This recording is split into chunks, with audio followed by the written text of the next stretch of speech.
नमस्कार मैत्रिणींनो, आज आपण मिरचीची भाजी करत आहोत। त्या भाजीसाठी आपण अळू घेतला आहे, भेंडी घेतली आहे, दोडका घेतला आहे, याच्या पालेभाजीच्या त्या देठ घेतली आहेत, भोपळा, शेंगदाणे, घेवडा आणि कणीस, लाल माठ घेतला आहे, गाजर आणि हे असं गावची एक कंदमुळं आहेत, त्याचे मी असे फोडी करून घेतले। ते आपण आता हे सगळ्या कुकरमध्ये आपण भाजी करत आहोत आणि त्या मी आता धुवून घेते। हे आता आपली कुकरला मी लावली होती भाजी, कुकरला भाजी लावली, ही आता शिजली आहे। ही बघा अशी शिजली आहे भाजी।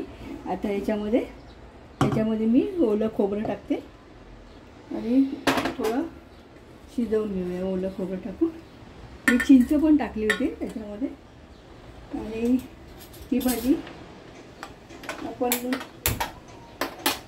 मुशीची भाजी बोलतो ना, मुशीची भाजी म्हणजे छान शिजली कुकरला। त्याच्यात मिरच्या टाकल्या आणि हे बैलांपासून नांगरलेल्या वस्तूंच्या जे भाज्या आहेत त्या नांगरलेल्या नाही आहेत, त्या असं पिकवलेल्या भाज्या आहेत त्या। याची छानपैकी उकळी आली की बाउलमध्ये काढून घेऊया। भाजीला आता ह्या उकळी आली, अशी छानपैकी तयार झाली।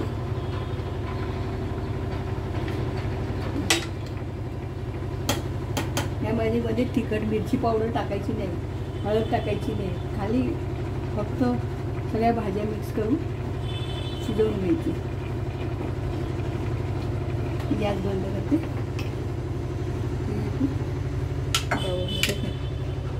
तुम्हाला कशी सुकी भाजी कशी पाहिजे तशी करायची।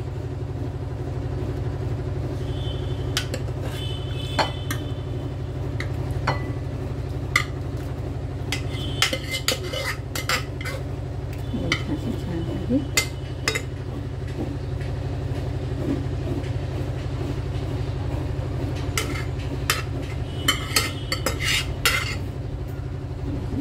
याला ऋषीची भाजी बोलतात। ही बैलांच्या कष्टांची भाजी केलेली नाही आहे, नांगरलेली नाही आहे। ऋषीची भाजी आवडल्यास लाईक आणि शेअर करा।